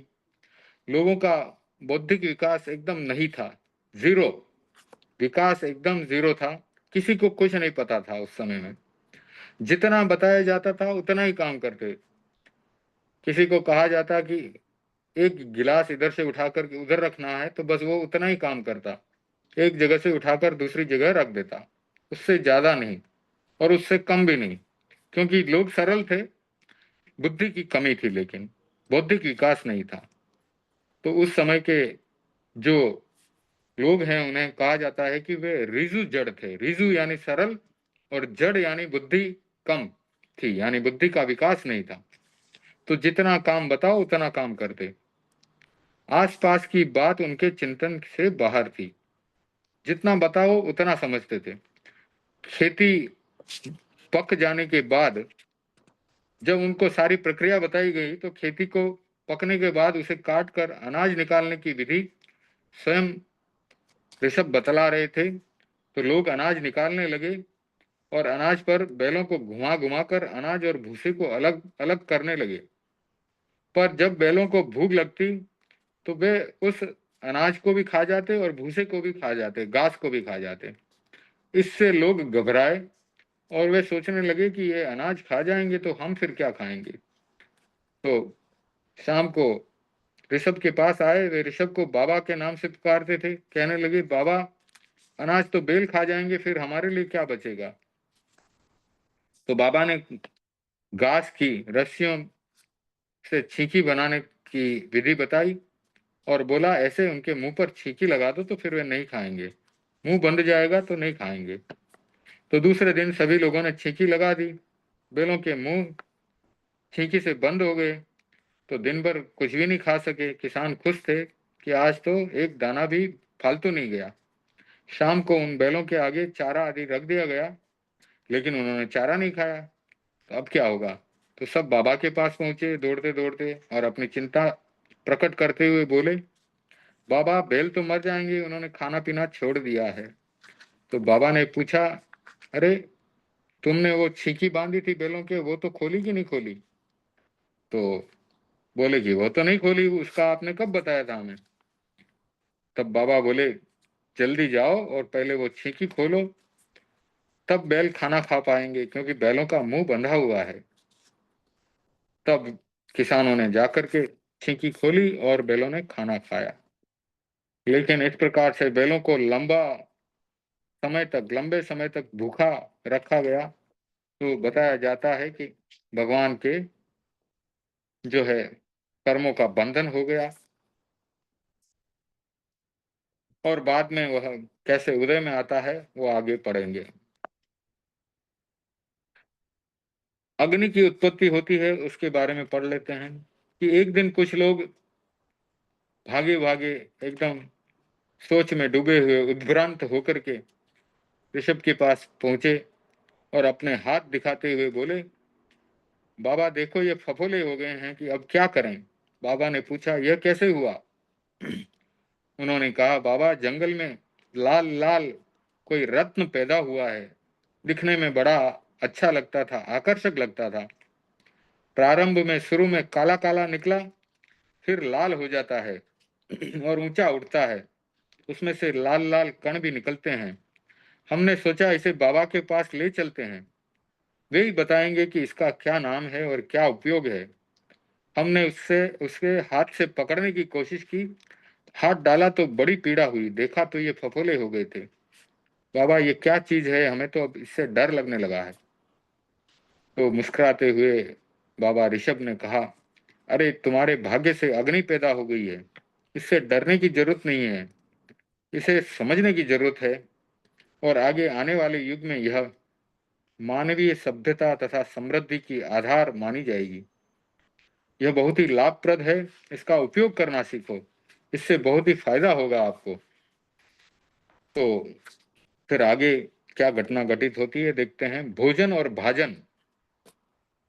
तो कई लोगों ने बाबा से एक दिन शिकायत की, बाबा, पेट भरते हैं लेकिन पहले वाली बात नहीं है। पहले खाने के बाद कभी पेट पर भार नहीं महसूस होता था, आजकल पेट भारी भारी रहता है। कभी कभी तो पेट दर्द भी करता है, भूख सताती है, अतः खाना तो पड़ता है, किंतु ये समस्या है कि पेट में दर्द होता है। तो बाबा ने कहा, तुम लोग अभी तक कच्चा भोजन करते हो और वह कच्चा भोजन दुष्पाच्य है, कठिन है, पचता नहीं है, बहुत भारी रहता है। तो कल से तुम भोजन को अग्नि में पका कर खाया करो। तो दूसरे दिन लोगों ने आग में अनाज डाल दिया और आग शांत होने पर देखा तो वहां कुछ नहीं मिला, सब कुछ जलकर राख हो गया था। तो वापस निराश होकर बाबा के पास पहुंचे और शिकायत की, बाबा, आपने बताया था कि अनाज को अग्नि से पकाना है, तो हमने अनाज को अग्नि में डाला, तो अग्नि तो उस अनाज को खा गई, अब हम क्या खाएंगे। बाबा, आप ही बताओ, अब अनाज को पकाएं तो कैसे पकाएं। तो बाबा ने इस समस्या को सुलझाने के लिए मिट्टी के पात्र बनाकर दिखाए। कुम्हार बने और सब तरह की आवश्यकताओं के अनुसार छोटे छोटे बर्तन बनाकर सबको उनका उपयोग किस तरह से करना है बताया। खाना कैसे पकाया जाता है, उन मिट्टी के बर्तनों में खाना डाल करके, पानी डाल करके उसको पकाने की विद्या सिखाई। लोग तब से खाना पकाकर खाने लगे। इसमें पहले कच्चा भोजन ही खाया जाता था।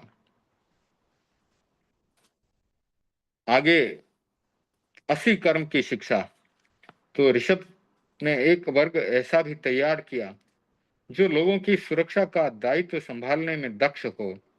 असी कर्म यानी शस्त्र चलाने की, शस्त्रों को संभालने की विद्या, तलवार, भाला, बर्छी आदि शस्त्र चलाने सिखलाए।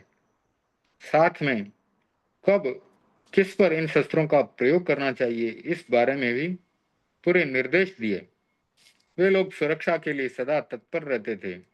उन्हें खेती करने की जरूरत नहीं पड़ती थी। लोग उनकी आवश्यकता की पूर्ति सहर्ष कर देते थे। इस वर्ग के सभी लोगों को क्षत्रिय कहकर पुकारा जाता था। फिर मसी कर्म की शिक्षा।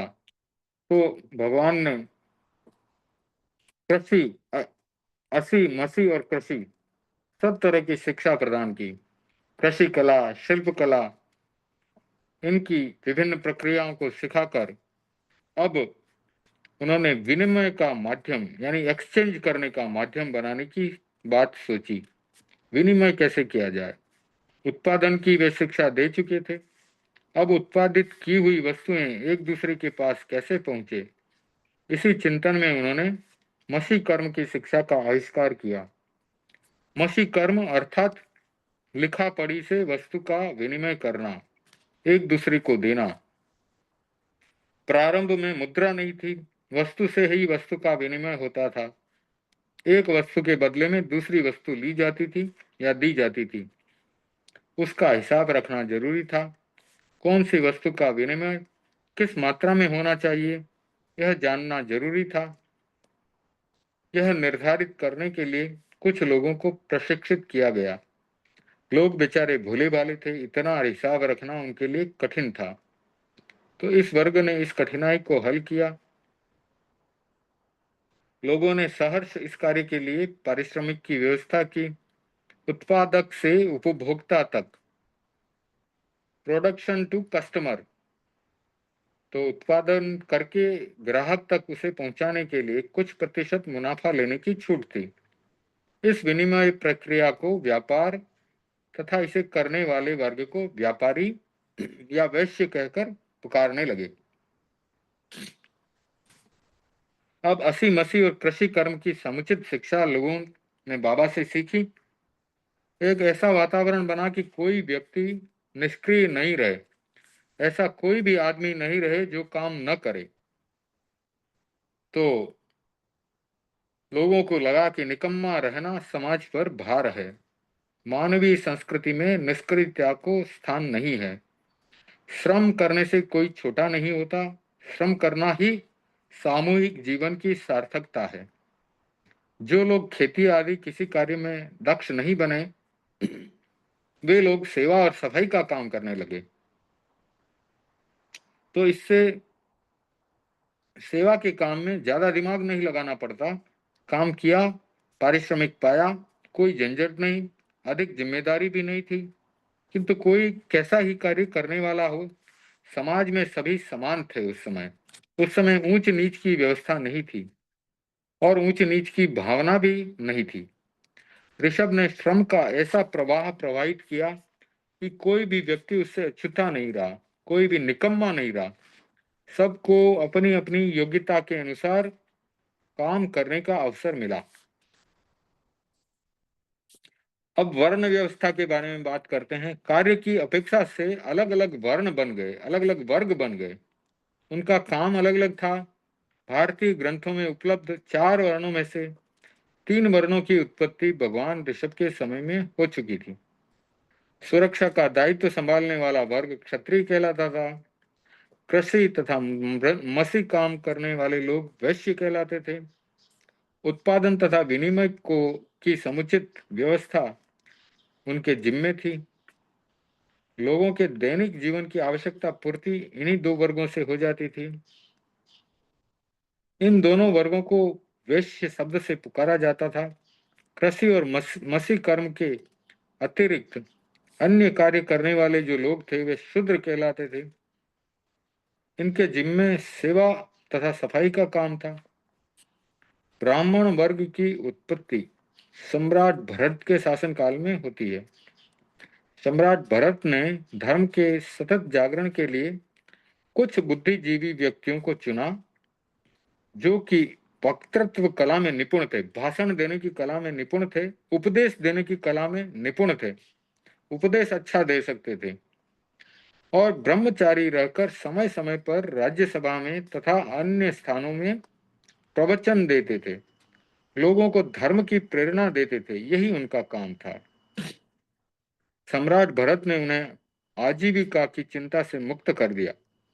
उन्हें महलों से भोजन मिल जाता था। गांव में लोग उन्हें अपने घरों पर भोजन करवा देते थे या भोजन की सामग्री दे देते थे। ब्रह्मचर्य का पालन करने से ये ब्रह्म आत्मा की चर्चा में लीन रहने के कारण उन्हें ब्राह्मण कहा जाता था। इनकी संख्या सीमित थी और भरत द्वारा निर्धारित थी। तो राजा भरत ने यह काम किया। चालू व्यवस्था का कोई अनुचित लाभ नहीं उठा ले, इसलिए भरत ने समुचित परीक्षण के बाद ब्राह्मणों की छाती पर अपने कांगनी रत्न से 3 रेखाएं खींच ली। ऐसे ये रेखाएं उनकी पहचान थी। लोग इसे देखकर ही उन्हें निमंत्रण देते थे, न्योता देते थे। भरत के बाद जब आदित्य जस राजा बने तो हर ब्राह्मण को पहचानने के लिए विशेष प्रकार का बना हुआ स्वर्ण सूत्र देना आरंभ किया, सोने का चेन जिसे कहते हैं। आगे चलकर यह धागे की जनेऊ बन गया। तो प्रारंभ में ये लोग ब्रह्मचारी थे, साधु और गृहस्थ के बीच की भूमिका निभाते थे। यह क्रम लंबे समय तक चला। इस प्रकार 4 वर्ग या 4 वर्ण की उत्पत्ति ऋषभ और सम्राट भरत के समय में हो गई थी, किंतु उनमें हीनता और उच्चता की भावना उस समय बिल्कुल नहीं थी। सभी अपने अपने काम से संतुष्ट थे। वर्ण के नाम पर हीन, उच्च या स्पृश्यता या अस्पृश्यता आदि की भावना नहीं थी। ये सब बाद के विकार हैं, निहित स्वार्थों के द्वारा मानव समाज पर थोपी गई कुत्सित अहंकार की भावनाएं हैं। तो आज का समय संपन्न हो रहा है। आज यहीं पर स्वाध्याय को संपन्न करते हैं। आगे और कई चर्चाएं आएगी भगवान ऋषभ के बारे में। अगले स्वाध्याय में उनको पूरा करेंगे। तो कोई प्रश्न हो तो पूछ सकते हैं, नहीं तो मंगल पाठ करेंगे। ओम ह्रीं नमो अर्हन्ताणम्। ओम ह्रीं नमो सिद्धाणम्। ओम ह्रीं नमो आयर्याणम्। ओम ह्रीं नमो वज्झायाणम्। ओम ह्रीं नमो लोये सव्वसाहुणम्। एसो पंचनमुक्कारो सव्वपावपणासनो मंगलाणं च सव्वेसिं परमं हवै मंगलम्। परमं हवै मंगलम्। चत्तारि मंगलम् अर्हन्ता मंगलम्। सिद्धा मंगलम्। साहू मंगलम्। केवली प्रणतो धम्मो मंगलम्। चत्तारि लोगुत्तमा अर्हन्ता लोगुत्तमा। सिद्धा लोगुत्तमा। साहू लोगुत्तमा। केवली प्रणतो धम्मो लोगुत्तमा। चत्तारि शरणं पवज्जामि अर्हन्ते शरणं पवज्जामि। सिद्धे शरणं पवज्जामि। साहू शरणं पवज्जामि। केवली प्रणतं धम्मं शरणं पवज्जामि। धम्मो मंगलमुक्तिस्थम् अहिंसा संयमो तवो देवावितं नमन्सन्ति यस्य धम्मे सयामणो चैत्ताभारहं वासं चक्रवर्ती महिड्यो संति संति करे लोये तत्तो गई मणोत्तरम देवदानव गंधर्वा जख रक्षस किन्नरा वम भयारिं नमन्सन्ति दुःखकरं ये करन्ति तं। सर्वमङ्गलमाङ्गल्यं सर्वकल्याणकारणं प्रधानं सर्वधर्माणां जैनं जयति शासनं। मङ्गलं भगवान् वीरो मङ्गलं गौतमो गणि मङ्गलं स्थूलिभद्राढ्या जैन धर्मोऽस्तु मङ्गलम्। मङ्गलं मतिमान् भिक्षु मङ्गलं भारमल्लकः मङ्गलं रायचन्द्राढ्या मङ्गलं तुलसी गुरु महाप्रज्ञोऽस्तु मङ्गलं महाश्रवणोऽस्तु मङ्गलं तेरापन्थोऽस्तु मङ्गलं विघ्नहरण मंगलकरण साम भिक्षुनो नाम गुण ओळख सुमरण किया सरे अचिंत्या काम विघ्नहरण मंगलकरण स्वाम भिक्षुनो नाम गुण ओळख सुमरण किया सरे अचिंत्या काम विघ्नहरण मंगलकरण स्वाम भिक्षुनो नाम गुण ओळख सुमरण कर्या सरे अचिंत्या काम सरे अचिंत्या काम सरे चिंत्या काम अंगूठे अमृत बसे लब्धि तना भंडार श्री गुरु गौतम सुमरिये मन वांछित फल दातार मन वांछित फल दातार वसग्गहरम पासम पासम वंदामि कम्म गण मुक्कम विषहर विष निन्नासम मंगल कल्याण आवासम विषहर फुल्लिंग मंतम कंठे धारई जय सिया मनु तस् गह रोग मारी दुष्ट जरा जंति उसामम चिट्ठव दूरे मंतो तुझ प्रणामो वि बहुफलो होई नर तिरिये सुविजीवा पावंति न दुख दोहगम तुह सम्मत्ते लद्धे चिंतामणि कप पाय वप हिये पावंति अभिज्ञानम जीवा ऐरा मरम ठाणम यह संथुओ महायश भक्ति भर निभरेण हियेण ता देव दिज्ज बोहि भवे भवे पास जनचंद भवे भवे पास जनचंद। ओम अरहम। परम पूज्य गुरुदेव के चरणों में सत सत वंदन। आप सभी को सादर जय जिनेन्द्र। आज की इस मीटिंग को यही संपन्न करते हैं। धन्यवाद सबका जुड़ने के लिए। जय जिनेन्द्र अंकल। जय जिनेन्द्र। आप सब कैसे हैं? गुरुदेव की कृपा से सब आनंद में होंगे। जय जिनेन्द्र। चलो कल अभी जो होएगा मेरे को मैसेज इस पे रखना, अपने साथ आ जाएगी। हाँ हाँ जरूर। अगला भी इसी समय पे करने का रहेगा भाव। देखते हैं, क्योंकि अभी मेरा जगह बदल रहा है। जैसे जैसे समय का चेंज होता है ना, अमेरिका में अलग अलग जगह अलग अलग टाइम है, इस हिसाब से थोड़ा चेंज करना पड़ रहा है। अच्छा कि आज मैंने आपका ऑन किया था तो आपको मिल भी नहीं सकती थी। हाँ हाँ हाँ बिल्कुल बिल्कुल। मेरे को भी सामयिक बाकी थी करने का, मैंने बोला मैं सामयिक ले लेती हूँ आपके साथ, आप हाँ नहीं हाँ हाँ हाँ हाँ ठीक है। देखा लाइन पे था तो मेरे को आज ये मौका मिल गया। हाँ हाँ हाँ तो अगले रविवार को भी यही समय पे करेंगे। और ठीक है। हाँ ठीक है, मैं मैसेज करता हूँ हर टाइम पे। ठीक है ना? ठीक है अंकल। ठीक है। ठीक। जय जी। और हम जय जिनेन्द्र। अरहम।